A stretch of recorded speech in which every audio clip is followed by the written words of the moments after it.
Kind of love that you both chose different albums because What was did you end up sending? I did In Rainbows for you, I think. Oh really? Okay. I do love that record. Like, it's not the one I would have chosen.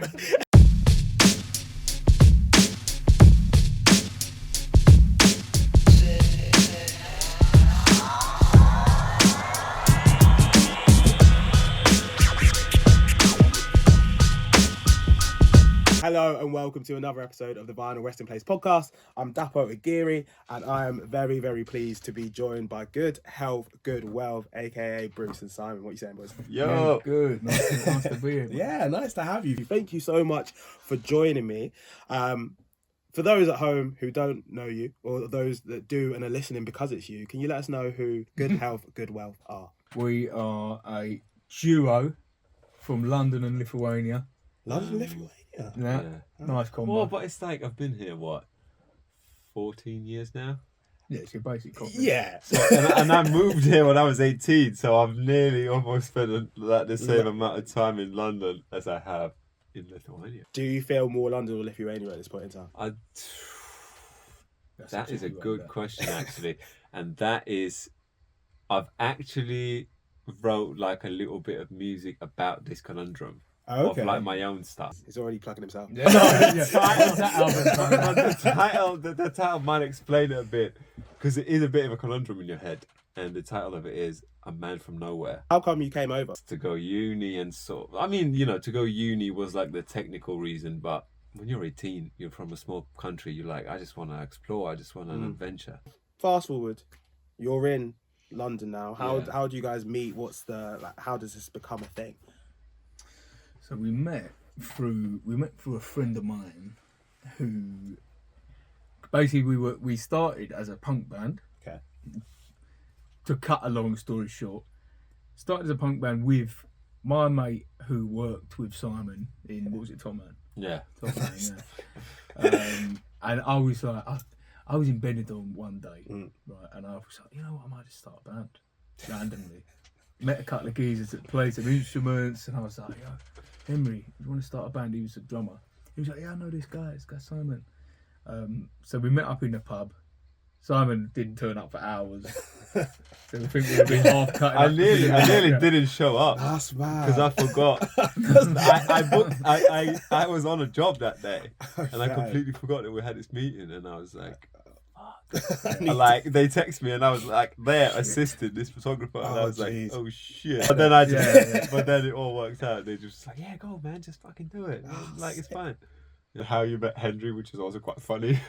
Yeah, he's quite funny. If you do want to know. Yeah, of course we want to know.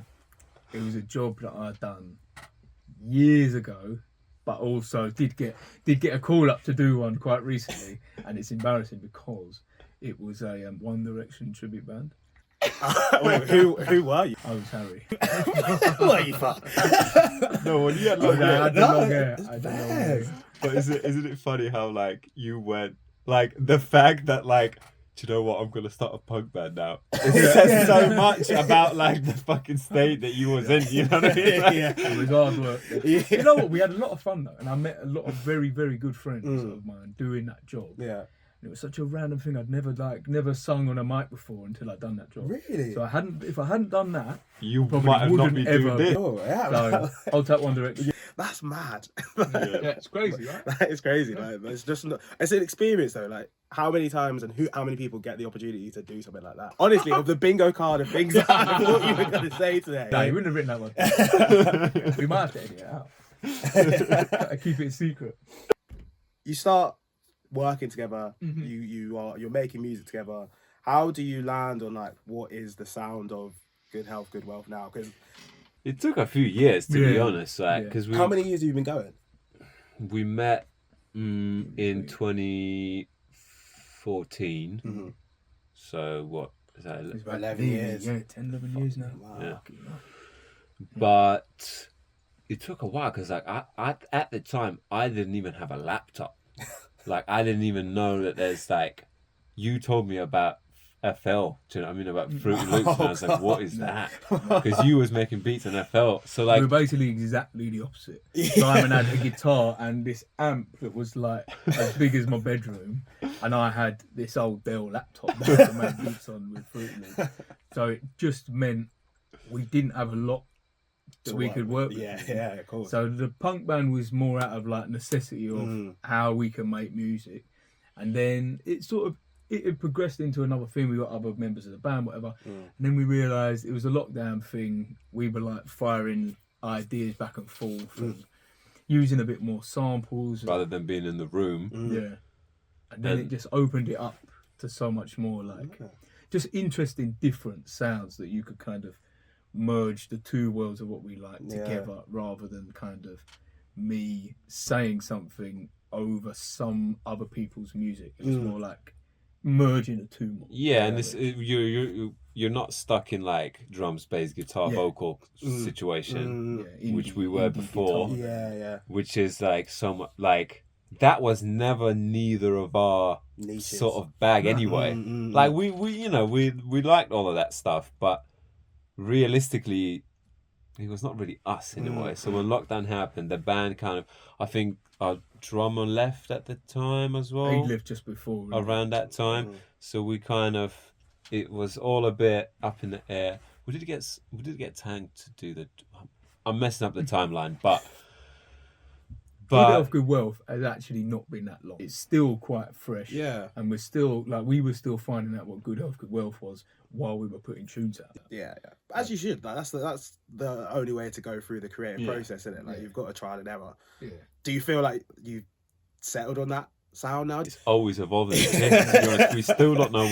We're writing new stuff and we're like, fuck, that sounds quite good. But like, what is it? And you're like, I don't know. But the key elements of what Good Health, Good Wealth is that you need to have to make it Good Health, Good Wealth. It can have sprinkles of other things, but there's a certain sauce that you need. Yeah. You get that feeling like, right, okay, that's one that we can keep. I feel like your album choices, whether they were made by you or not. He gave me loads. He gave me like 10. It's difficult. It is difficult. We'll run through the highly recommended as well, because I'm keen to hear what sorts of albums kind of tick your boxes from different genres. But the album choices really blend into that point of you've got these different sounds that are the two of you, and they're like layered on top of each other. What did you choose? Plan B, who needs actions when you got words. Oh, really? Really? Yeah, I see you. I hear you. So listening to those two back to back, I was like, oh, okay, I see that. This feels like a bit on the nose. Like this is the bad. No, it's sick. But let's play an icebreaker. I feel like we're pretty warm, but fuck it. So we have a game called Bop or Banger. But I'll give you 4 songs, and between us as a 3, we'll decide whether they're a bop or a banger. A bop is something that's like for the moment, like. It might be good, but it's not a long-lasting song for you. Like a banger is a classic. It's a banger. It's a banger. Yeah. Tunes, not albums. Tunes. Okay. Gotcha. Yeah. The first one is song 2, Blur. I got banger, you know. You got it. I would probably agree. It's a banger. Anytime that come on, it's a banger. There was this kid at school who was left behind like a few years in a row. And he would just start opening, like he would always bunk class and stuff, so he's just roaming the corridors, and he would like open the door of like a random class and just go, woo! And we just close it. And when that tune came out, he'd done that for like a month. To be fair, for that alone, I feel like that's a banger. That's a banger. It's like, it's FIFA, isn't it? It's so true. Also, you know, when you're like referencing stuff, you're like, oh, you know, those kind of drums, that kind of, that always comes up in a reference. Yeah. It's like a song 2 kind of thing. Yeah, you know? that is just true. Yeah. Bears. Accept it. Next one, Humble, Kendrick Lamar. Bop or banger? For me, it's probably a bop.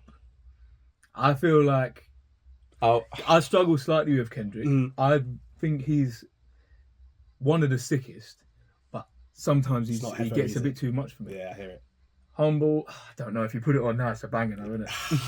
See, I would say bop, because I don't think I'm putting it on, and I love Kendrick, but I don't think even from that album, I don't think I'm putting on Humble. I prefer the more introspective Kendrick. Yeah, like the what's it? Yeah, I would probably The agree. storytelling Kendrick. Yeah.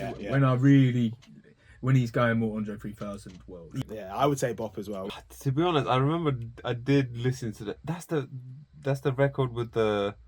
Is that from the red font? Damn, yes. Yeah. I remember listening to it quite a bit, which, like, I don't really necessarily do with hip hop sometimes, but yeah, I would probably say a Bop. Okay. I listened to it a lot, but then I was like, I feel like I'm listening only to it because like other people think it's cool. That is a classic Kendrick problem because you don't know if people actually like him or they're just saying because they have to. I did feel that. He cooked Drake though. Oh, 100%. 100%. I don't think there was ever a debate, but Drake just has the fans. Do you know what I mean? Like it's just, I think J. Cole, if he really wanted to enter that arena, would have destroyed the whole thing, but that's just me. Feel Good Inc., the Gorillaz, Bop or banger?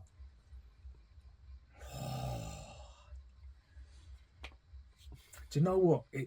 It probably is a banger, but it is one of them tunes that slightly winds me up. Why is that? You know what I mean? Like, because it's just like it's just one of them. It's not the best one they've got. It's like there is a banger. Yeah, there's cooler. Do you know what I mean? Yeah, I agree. I would say, I'd also like. I actually deeped it when I was writing this. When's the last time I heard that song? Like, never, because it hasn't been played. Like, I know it, and if it comes on, I would enjoy it, but I just haven't heard it. Like, I think even if it had a bit of longevity, the moment is past. Like, I know what you mean. Yeah. I remember also when that came out and it was on the telly, just getting rinsed on VH1. Yeah, consistently because of the Gorillaz like visuals. It didn't have the same effect as when like. What's the 2000? What's the name of that song? Like the 2000 and the one with the car. Yeah.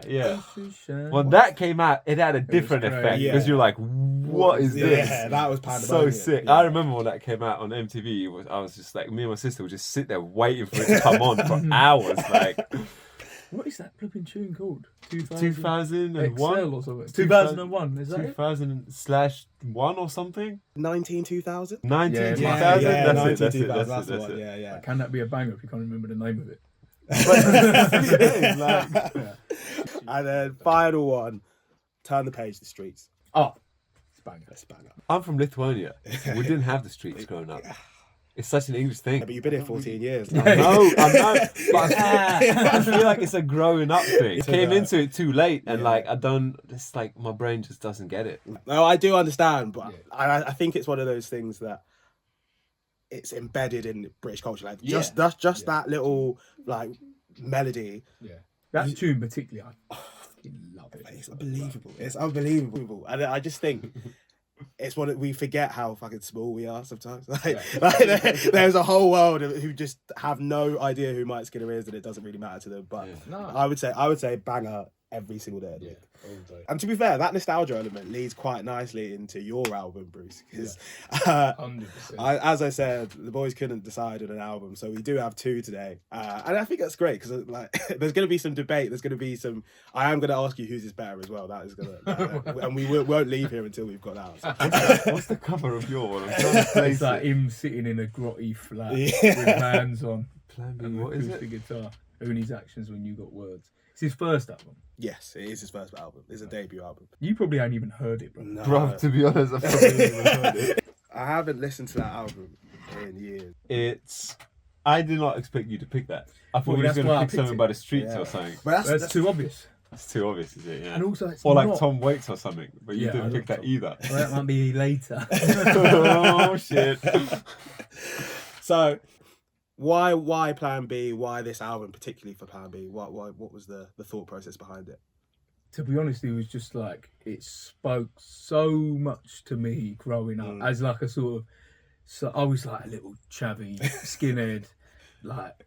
I'm from East Ham originally. Went to school in Southend. Like it's Chav City. It's grime music, but it's also the fact that he was talking about.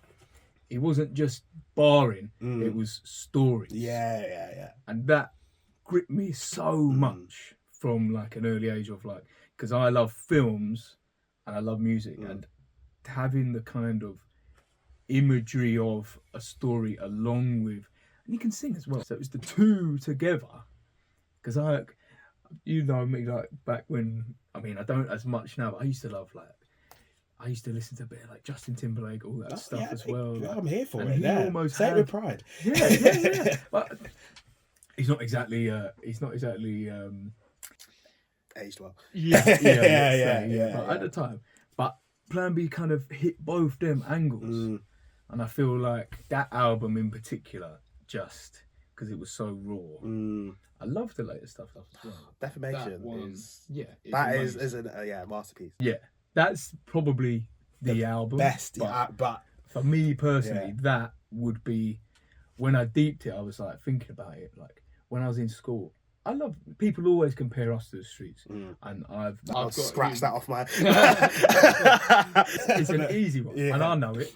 I take that and I love it because I love his music. I love what he's done. That's such a huge part of what Good Health, Good Wealth is. It's I'll be stupid to say that it isn't. But actually, I was less into the Streets than I was Plan B growing up. Because it was a bit darker, it was a bit rawer. It was more like about life rather than the way Mike had a bit more the party side of it. I was never that. I was a bit more like it's like the fucking mundane nature of like it's everyday life rather than like trying to sell a picture. To be fair, like I think you hear that in some of your lyrics as well. Like it's the thing that drew me in when I first found you guys. It was like what song did I listen to? Everyone feels like this. Oh yeah. And it is that sentiment of like, these are really just someone's thoughts. Like as much as they are lyrics, like it is a very accurate description of just like in a monologue. Which is a nice thing to encapsulate. And Plan B does it in a way that is so like gripping as a like, it's like a narrator reading an audiobook over a beat. It's interesting you said about film. I saw him in 2010, something like that, at the O2. So this was post 2012, post Ill Manners. So did I. And with the popcorn on the side, and he had the films running. So Benjamin fucking Drew is one of the most underrated talents. He can sing, he can 100%. Act. His creative direction is insane. I don't want just in the TikTok world, you're just chucking out tunes about nothing. Yeah, it is so true. Yeah, true. He's everything so like meticulously curated, and whether it's for everyone or not, it's by the by. But then he showed that he can do for everyone. I mean, the problem with I think the problem with Who Needs Actions is that it is so like parts of it are just fucking like crude. like it's just like there's times when you listen to it and you're getting into the song and it'll like start talking about something like sexual assault or something and you're just like, oh fuck. Stabbing and like it can be quite like a tough listen at times, but as like a project I think it is such a good indicator of what he was then going to go on to do in his career. Like he has the capacity to paint a picture, tell a story, build a world around a selection of songs, which is a really, really difficult thing to do. I think it was a great choice. 100%. It's not like it. I listened to it this week when I thought about it, and I'm like, the production's kind of basic. It's not the best musically, but it's just got that thing that just no one had done what he'd done at that point. You wouldn't have Ed Sheeran if it wasn't Plan B. I think like spitting over guitar music at that point. Ed Sheeran just catted that. 100%. You need me, man. That could be a Plan B song. Fuck. That's actually so true. What is the best song on Couldn't Get Along? Disagree. Disagree entirely. Kids. Really? Kids as an intro is Kids as an intro. It sets you up for exactly what you're going. Like it encapsulates the album in one song. Kids is huge, but Couldn't Get Along for me, the story, and also I really like I really like the beat, like the melody of the guitar, the sort of not Spanish guitar, but the finger picking the, guitar. like, That's sticks. aged well as well. I think. Way better than a lot. One that sticks out of my brain. As a kid, used to know every single lyric. What, Charmaine? Of course. Yeah. That is it, you can't talk about this album and not mention that tune. Like, the twist at the end, it was like an EastEnders. It was crazy. So nuts. Also, Mama's great. Yes. Yeah, Mama is actually a really nice song. Really, like, but again, it's one of those ones that's difficult to listen to. Like the song itself is well made, but then Mama's Falling in Love with a Crackhead is just hard to. It's hard to listen to on your way to work. Yeah. Listen to it. Yeah, definitely. You probably would like. I wouldn't even get it. But it's just real life. It's things that you do unfortunately see growing up, isn't it? It's like actual stuff. Exactly, which it's unfortunate, but it's real. It happens. And Someone's got to talk about it. Exactly. And I think that's part of why he, as an artist, blew in such a way. Even with Ill Manners, which was like a return to that style of music with maybe a little bit more of a glossy finish. Like there is a demographic of British society that he will appeal to, and that is often a story that's not necessarily, even though not all of the songs are positive, the fact that he's there doing it and like giving a platform to it is shining a light on people who don't often have something to hold in high regard. Like it's an aspirational thing, even though he's talking about things that are maybe a little bit dark. Simon. Yo. Hey, what up? What are you doing? Can you tell us a bit about your album, why you picked it, and we'll deep dive. We've all heard this one, so it'll be a little easier. Radiohead In Rainbows. I don't know, to be honest. I picked it because it was the first thing that came to my head when Bruce had asked me, and just something I keep going back to, I guess. Radiohead is for me an interesting thing because it's one of those bands, and there's not a lot of them, or like musicians or artists or whatever, who like when you hear it the first time you're like, what the fuck is this shit? Like, this is not like, you don't like it, you know what I mean? You're a bit like, this is a bit shit, like what is this? But there's something about it that like grips you, and you keep coming back and you keep coming back and you keep coming back, and like after a while you're like, this is fucking sick, this is so unbelievably good. And I think maybe it's that sort of element of it, that there's something so like musical about it, and so like when you watch the In Rainbows, the basement thing on YouTube, you're like, damn, this is like artistry. This is so good. This is proper. It's interesting because I did not grow up in a household where Radiohead was a thing. I probably found them when I was like first year uni, maybe. So it was 2015, 16. Well past when they were releasing anything like of note in my head. And I'd heard of them for ages. Everyone was like, Radiohead, one of my favorites. I was like, what the fuck? What are you talking about? I was like, I don't get it. And then I hit 18, 19. I was like, Tommy Hawk might be a genius. He actually might be a genius. Damn, wait a minute, what is this? Like, and I think that the idea of something that can last the test of time and it is like could come out tomorrow and you'd be like, this is sick. Like this is the most new sounding thing ever. And it's so cliche, and it's a thing that's said all the time, but like it's probably a sign that they were a bit ahead. They were ahead of their time. They were still crushing it though. They were fucking huge. It's like, how do you become huge with that type of music? Do you know what I mean? They done Creep, isn't it? Yeah, Creep is the one that got a massive, and that might be one of the best like debut singles. But they hate it, don't they? Yeah, they hate it. I'm pretty sure they stopped playing it. Like, that winds me up though. Like, play your tune, man. Yeah, I agree. I agree. Okay, let's have this discussion. Caveat. Yeah. I think that's okay. Like, it's short. I get that you want to play the tunes that people want to hear, but like if you get to a point where you're, I don't want to play this anymore, as long as you let people know, like, look, this might be this is the last time we're playing these songs. Like, it's going to be a new thing. Art evolves. Everyone's going to go to the show. I think it's when you make music and your audience curates your set just as much as you curate your set. So I think sort of you need to tell people what to listen to a little bit, but you also need to listen to their feedback, and I see think what is... the point is to kind of meet in the middle. You know what I mean? Because you learn something from them, but you also teach something to them. You know, so I do agree where it's like you can't ignore it. Yeah, like bro, you cannot ignore this. You can't ignore it. Like it's too big. You mentioned Andre 3000 earlier, so I saw him at We Out Here this Brother, year. I was there as well. Oh, did you? The only reason I went there was for him. Oh no! But you knew. So, did you know that he was not going to do any Outcast songs? You thought he'd do one. I thought he might. Because I've been following this for fucking months. Because I've listened to the album. I like the album. I dislike the album so Really? because I like what he's trying to do with it. I just think it's a bad album. I don't mind it in the background. I think it's okay. Yeah. Like, and I quite like the names of the tunes. Yeah, it's funny, yeah. But it What, was the flute thing? yeah. It was. I did it. I turned it off after fucking 45 seconds, mate.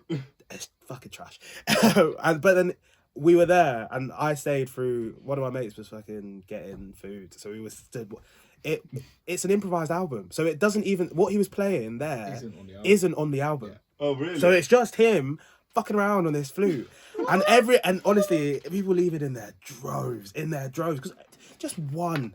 Give us one Outcast song. Give us something to hold on We to. had a geezer with fucking leaves, and he was playing the leaves. He was like running his hand along the leaves. Like, Maybe he's just fucking with us. But you see, that kind of does wind me up though, in a way, because it's like, bro, tickets nowadays to shit are So fucking so spenny. expensive, yeah. If I'm dropping 200 quid Yeah. and you're just fucking playing leaves, Yeah. it's like, motherfucker, like, take this seriously. Yeah.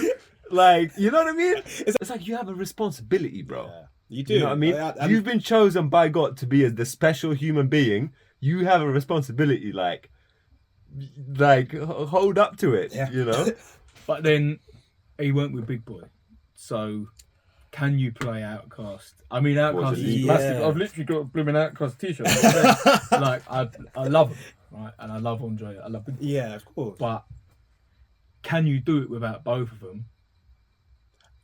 You could, especially for that audience, maybe not for like a solo show, but for a festival crowd, you can make it work. Yeah, Bro, if you wanted, you could do anything. Sorry to drop, but it's like he's Andre 3000. He could have gotten like a full setup band with the BVs and the horns and everything, and he could have smashed it. No. But then is that then not the argument that he's Andre 3000? So he's earned the right to do whatever the fuck he wants. Like that's why the flute albums come. Not that that's.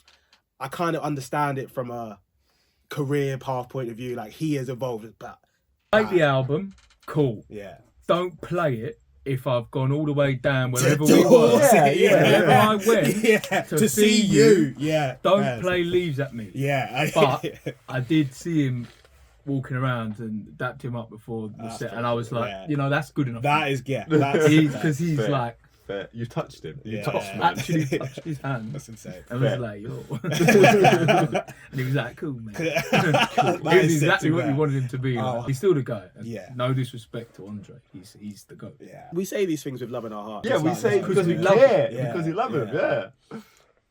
Spinning it back to In Rainbows then, between us, let's go a little bit into the track listing, because I think it's one of those albums that I struggle to like find a best. To be honest, I think Radiohead in general, like I struggle to pick a favorite album. Obviously, coming into it later, like I don't have the nostalgia element to it. Like so, people talk to me about Like the Benz, Pablo Honey, the first. see, Pablo Honey doesn't do it for me. I think In Rainbows is my favourite of Radiohead. That's why you said it. It just What's the one with present tense on it? Moonshaped. a moon-shaped pool. Yeah.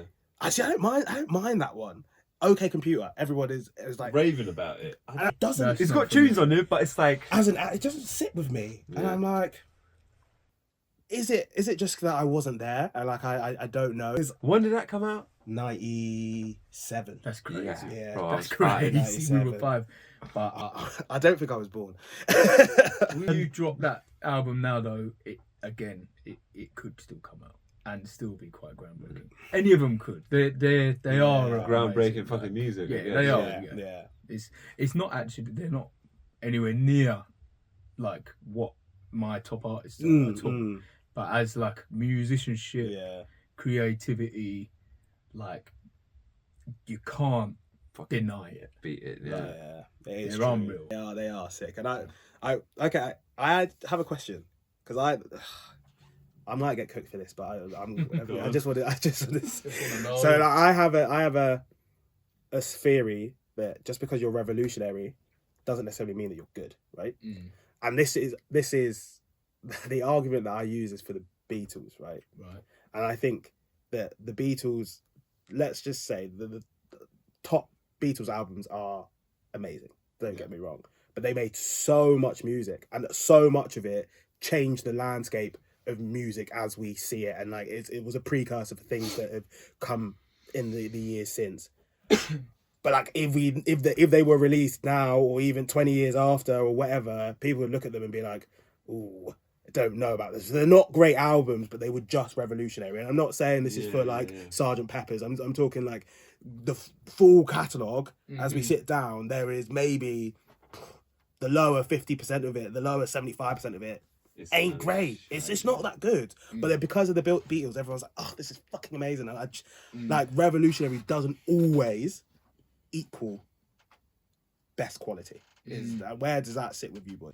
There's probably some truth to that for sure. Yeah, 100%. It's like there's, I would agree, to be honest, because like you also you wouldn't listen to Sugar Hill Gang over.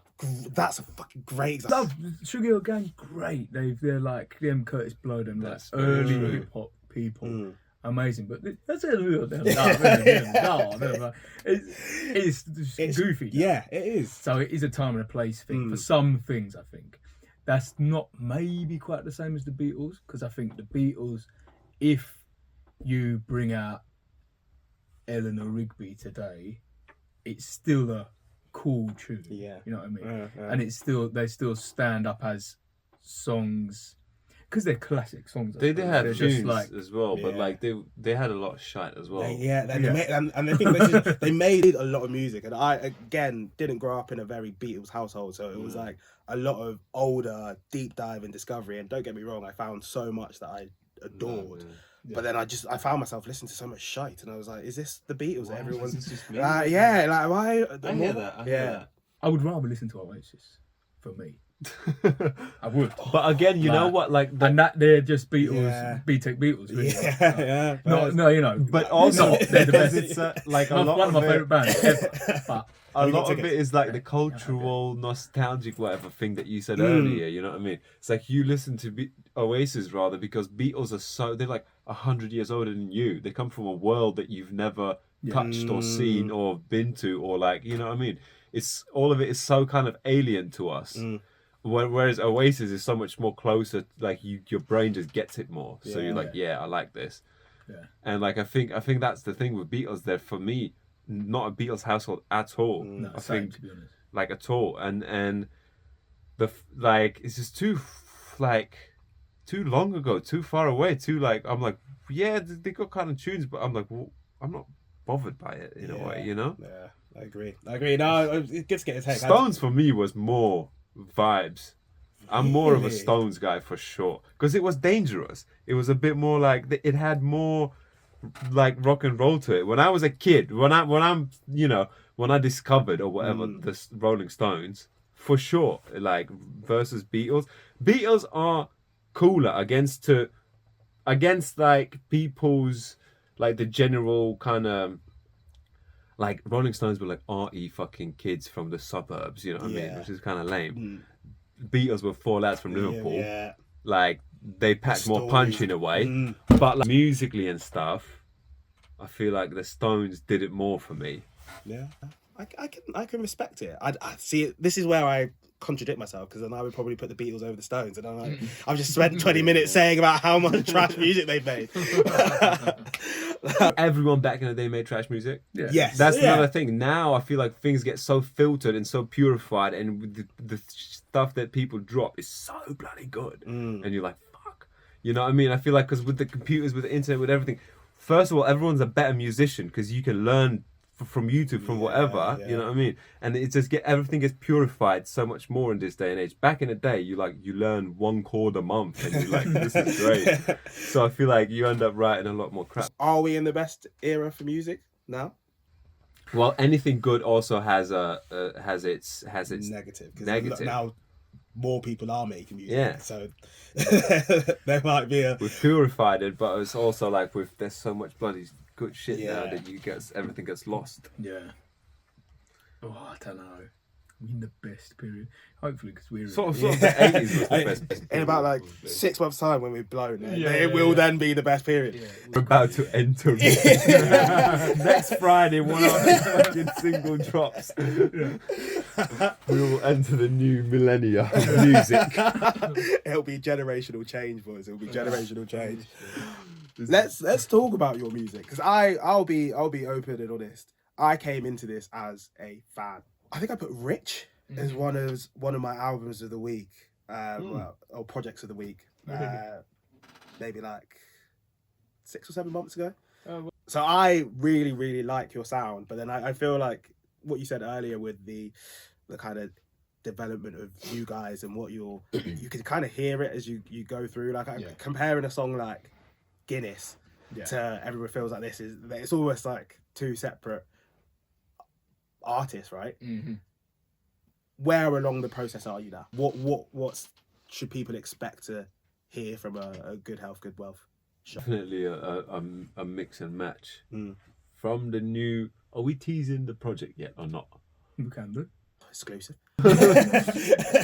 So if you have to cut it, or just like stop me.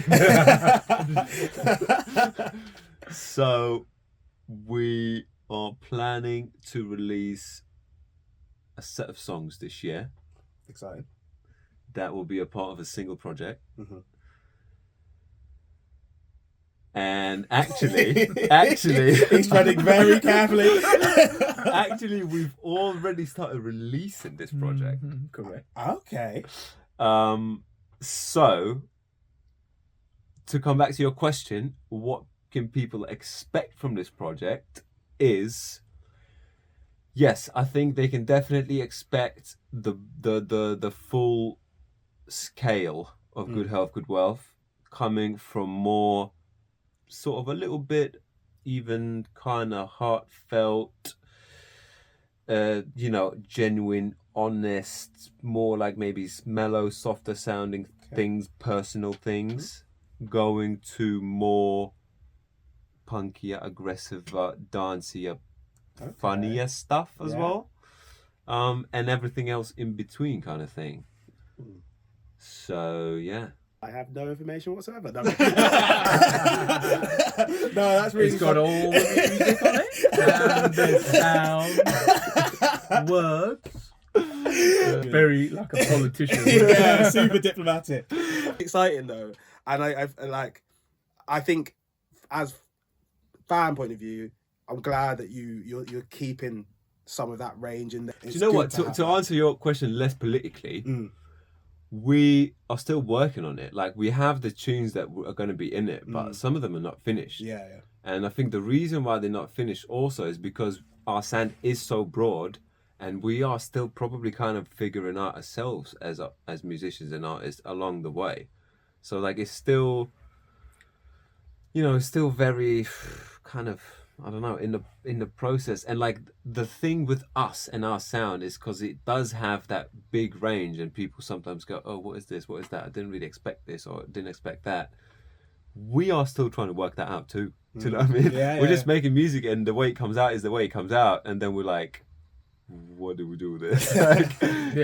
Some of them fully don't work. Yeah, as good wealth. Like, there still can be great tunes, but not to toot your own horn. We feel like we like them, but maybe it ain't actually what we should be doing. And I feel like those more. I'm really into these kind of the things that really paint a picture, and talking from. It's hard when people say you wanna appeal to everyone, so you wanna not talk too specifically. But I've always loved artists that talk about things, and stuff that I can relate to. Like, even though if it ain't about, like, it's not saying it's about me. I don't need it to be about me. I want you to just tell me something, and I listen, and then I can take something for whatever I take from it. So I think the personal storytelling aspect of what we do, like say your Guinness Weekend, those type tunes, that's probably, at least for me, what I'm trying to spearhead with Good Health Good Well, because I think that's what is our most sort of, it's most important thing. Then you can package it musically in different ways. Snatch is a story. Yeah. Still, but it's a dance floor. It's a banger. Floor filler. It's a banger. It's a banger, man. So it's packaging that message in slightly different ways, I think. That's what it is, bro. Yeah. That's exactly what it is the story. Because now when you think about this, the songs that we have that are really good songs in on our hard drives and whatnot, but the songs that we know we'll never release are actually songs that don't have a story in a way. Yeah, because they're more, you can write a great tune, but it might not feel like you.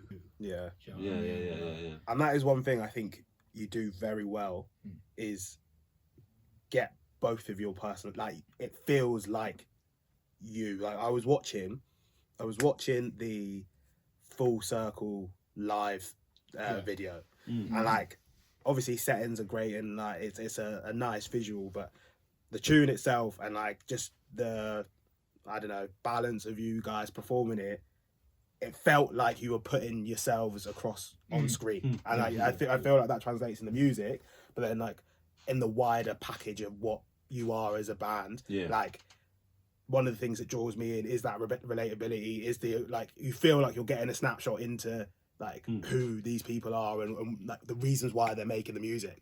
Like, that is the thing that is Good Health and Good Well. So if you don't have songs that are telling a story or giving that insight, then it's not going to work. I do hear that. Yeah. I've never wanted to be like some untouchable guy that's like, I don't like those people really. Like I always relate to the people that you think you could see them in Tesco and you might be able to like give them a little nod. Like, that's what I've always aspired to. That's a good way to explain it. Your stuff out for people as well. Like, it's not all look at me. It can be a bit look at me, but don't get me wrong. Look at me, mate. We used to wear suits for every gig, and we were a bit more look at me then. And I think I've really like fucking gone back to what the point of why I started doing music was never to be like. It was never thinking money or fame or any of these things. It was just I want to say this thing, and put it out. Saying that about not being about money though, here's exclusive. Our project is going to be called This Time Next Year We'll Be Millionaires. So if anyone does have any money and they want to throw it our way, that would be very nice. I want to jump into recommendations, things that were on your like long list, just music that you're listening to. If there are any tunes or any albums that you listen to that you feel like are a bit out there as well, we can have that conversation. But like, and you said like a list of 10. Shall I read them out? Yeah, read them out. Read them out. We'll rank them. I can have a think. I went. This is literally what I've typed. I don't know. Fucking In Rainbows. Which is so far from what we're doing. Or something classic like Marwin's What's Going On. Nice. Like that. That's a good record. Combat Rock is good. Yeah. The Clash. Yeah. The Essential Leonard Cohen. Leonard's greatest. Yeah, I don't know. We actually don't allow compilation albums. But that was like a different one though. Because it's like, I don't know. It's good. Lou Reed Transformer. Oh, very nice. And a few that come to mind. ASAP's Testing, I liked. Max Swimming Circles. Yeah. Oh, have you listened to Ballonerism? Yeah. Thoughts? Oh, that's the new thing, The right? new one, yeah. I haven't listened to it yet. Thoughts? I like it. Well, the thing is, right, it's a bit haunting, like because he wrote it between the two. No, he wrote it between Faces and watching movies with the sound off. So like earlier, like as he was transitioning into more like experimental, really getting good. But all of it is just like almost like a precursor to his death. Like there's a lot of like, what does heaven feel like? There's a lot like it is a so like listening back to it 2 years after the man's, if not longer, like 5 years, 6 years after he's gone, is a bit like, oh, maybe he was calling out for help a lot. What was it? Circles was the one. The one that dropped, it was already a bit like, it landed so differently than it would have landed. You know what I mean? 100%. I think that's another like element of not sadness to it, but like where you just feel a twinge of something, because it's like he could have made some unbelievable music. Like he was really at the precipice of like understanding his artistry and what he needs to do, and it's like we know that we're not going to get any more. Like as much as this is really highly anticipated and it is a good album. Like I do like it. Like what could have been just looms over it the whole time. Yeah. It's moody. Yeah. And like it sounds for want of a better word, it sounds like it's been made by a dead person. Yes. Do you know what I mean? Sounds like this sounds like a fucking Tim Burton movie or something. You know what I mean? Like it's spooky. Like it is eerie. Spooky. Yeah. Really? I don't know. They did it on purpose, or do you think it just come out like that? I think it's just what the music is. Yeah, and I feel like it's context, right? Like if he released it when he was writing it and it was around that time, everyone would be like, oh, this is just like introspective Mac, and like, oh, look how much of a deep thinker he is. But like, isn't it how like the circumstance changes how it literally sounds to you? Yeah, crazy. It is nuts. But definitely worth a listen though. I made a little film of it as well. Which is cool. It's cool. It's cool. It's like a little animated thing. You know? Yeah, I need to watch it. But yeah, shout out to Mad. What ones have you nearly? I really love this is not like, it can't be one of the best albums ever, but it just came to my mind. That Alfredo album, the Freddie Gibson album. That could definitely be one of the best albums. It's a huge. It's a huge Alfredo, Pinata, all of that. Yeah, both albums are. Speakerbox Love Below or Stankonia, two of my faves. NERD In Search Of. Okay. Has to be up there. Slim Shady LP would be up there. Obviously, Streets, either Grandad Come For Free, for the concept of it. I actually prefer Original Pirate Material as an album. Yeah, Original Pirate Material is... That's like, I could have come in here and talked about that till the cows come on. But I think... You'd never beat the Streets allegations. Keep them coming. I'm more than happy. But also, I do think like Mike gets a lot of shine, whereas I do think Plan B is very underrated. And I think he actually has had more of an impact on me in a way. So I just wanted to shine some light on that, really. God, I mean, there's so many albums in there. Tom Waits, Alice, love that album. First Nirvana album. Crazy. Well, Bleach. Yeah. No, the first major label one. Never mind. Yeah. Never mind. It's just such a. It's just a crazy album. Yeah. Thin Lizzy, Live and Dangerous. Ooh, love that. Really? Yeah, love that. Yeah. Phil Lynnott's the one real rock star that I